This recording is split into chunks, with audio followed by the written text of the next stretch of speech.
Gandang gabi! Kapiling mo na ang bibi mo sa radyo, DJ B-Boy Bibo!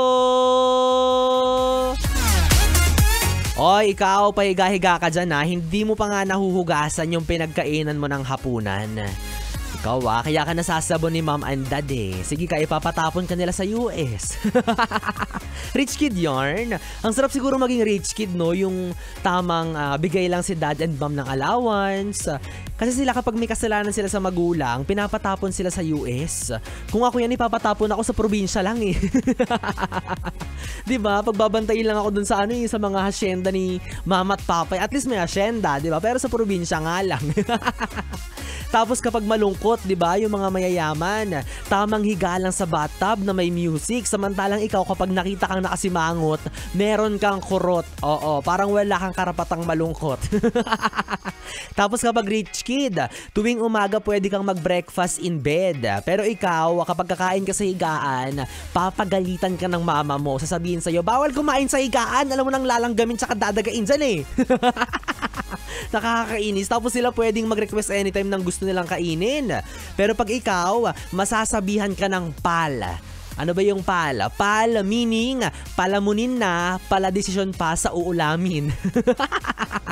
Ay nako, kaya sabi nga nila, hindi patas ang mundo, lumaban ka. Kaya doblehin pa natin ang sipag. Huwag kang tamarin, hindi ka sampalok. Gets mo yun? Bala ka sa buhay mo, isipin mo. Pero seryoso yan ha, 'di ba? Marami na yung yung mga ganyang sitwasyon ngayon. Yung pinagkaiba ng mayaman sa mahirap sa maraming aspeto. Diyos ko, sa gawaing bahay pa lang, sila may kasambahay pero kayo nag-aaway-away. Nagtuturoan kung sino maghuhugas ng pinggan, kung sino magwawalis, kung sino magtitiklop ng pinaghigaan. Diba? Maraming relasyon na rin po ang sinira ng mga gawaing bahay, lalo na sa mga magkakapatid. Galit na galit si panganay kasi siya lang daw laging gumagalaw. Yan. Tapos dyan na, maya-maya galit na galit niya si panganay. Tapos dyan napapasok yung galit niya kay Bunso kasi wala na ro ibang ginawa kundi mag-cellphone tapos maglaro. Sabi naman ni Bunso, puro nga kayo utos eh, porket kayo mas matanda, lagi niyo akong inuuto, lagi niyo akong kinakawawa. Alam niyo, natandaan na alala ko lang, nung bata ako, sabi ng kapatid ko sa akin, bunso kasi ako sabi ng panganay kong kapatid, be, ikaw maghugas. Sabi ko, bakit? Sabi kasi sabi ni mama, ang galing mo daw maghugas, ang linis daw talaga, wala daw talagang sebo, wala daw talagang mga natitirang mantika. Ako naman tuwang-tuwa, syempre, compliment yun sa isip-isip ko, talaga ba? Sige nga, hugas nga ako ulit, natutuwa pala si mama. Tapos one time, naabutan ako ng nanay ko na ako yung naghuhugas, ayun, pinagalitan yung kapatid ko. Bakit daw ako yung pinaghuhugas? Isip-isip ko, di ba natutuwa ka na ako yung naghuhugas? Di ba galing na galing ka sa akin? Ba't ngayon galit na galit ka? Ay nako, pero paano naman kaya kung sa mga magka-live-in na magjowa mangyari yung ganyan, Paano kaya nila dinidistribute yung household chores? Paano kayo naghahati-hati sa mga gawaing bahay? Kasi yung agawan sa hugasan tsaka sa labahan, sa una lang yan eh.